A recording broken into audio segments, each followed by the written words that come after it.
Merde, c'est pis ça. Ça fait combien d'années que j'ai entraîné souffrir en Allemagne pour avoir seulement un bout de papier qu'on appelle carte de séjour, non? Seulement un bout de papier qu'on appelle carte de séjour. 2014, je suis là et je n'en peux plus. Il faut que je quitte. Je vais aller en France. Après des années de lutte, Abdoulaye avait tout tenté pour rester en Allemagne. Il espérait un avenir, une chance, juste un bout de papier pour... Je dois prendre le train pour aller jusqu'à Hagen. Et après, je vais essayer de passer par Belgique pour aller en France. pour exister. Mais sa demande d'asile fut rejetée. On lui a parlé de rapatriement, comme si tout ce qu'il avait vécu ne comptait pas. Alors, dans le silence de la nuit, il a pris la fuite. Ce n'était pas un choix, c'était la seule solution pour continuer à rêver. Quelque part... J'ai essayé d'appeler plusieurs fois pour prendre un rendez-vous pour déposer ma demande d'asile, mais personne ne me répond. Quand Abdoulaye est arrivé à Paris, il pensait que le plus dur était derrière lui. Chaque matin, il appelait pour prendre un rendez-vous. Moussa, tu vas bien? Je suis à Paris, je n'ai pas où dormir, est-ce que je peux aller chez toi? Il fait très froid. Ah frérot, moi... Quand Abdoulaye est arrivé à Paris, il croyait que tout allait enfin commencer.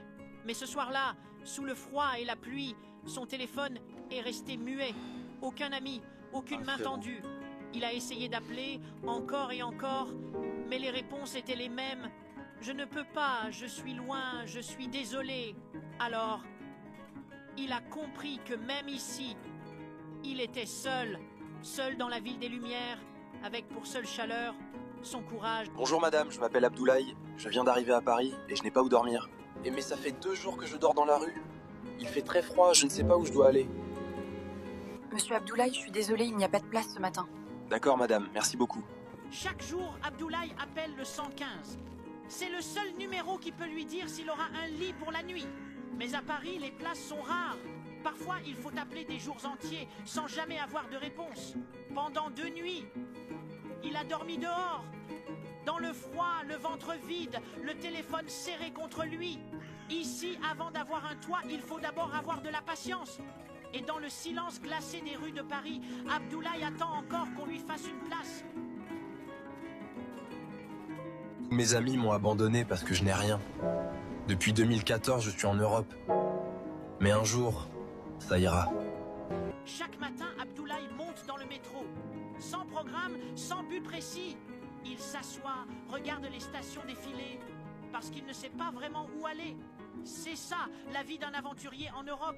Avancer sans savoir, espérer sans voir. La famille, c'est sûr que j'ai vu maintenant. Quand je n'ai pas fait mes démarches, des fois je reste dans le métro, après je viens dormir ici, c'est la vie d'aventure. L'aventure est très dure.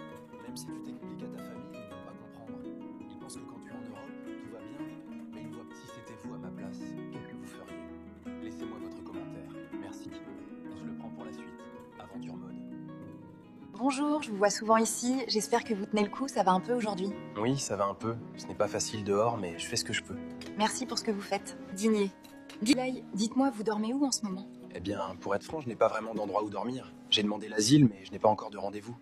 Chaque jeudi, Abdoulaye franchit la porte du restaurant du cœur pour un repas chaud. C'est là qu'il croise Claire, une femme au grand cœur, sans savoir encore que cette rencontre allait changer son destin. Abdoulaye, je peux vous poser une question? Je vous vois souvent ici, et à chaque fois, vous avez l'air très fatigué. Franchement, je n'ai nulle part. Je dors dehors, madame, souvent sous un pont ou dans la rue, selon ce que je trouve. Le 115, parfois ça ne répond pas. En voyant Abdoulaye sans couverture, dormant à même le sol, Claire comprend l'urgence de la situation.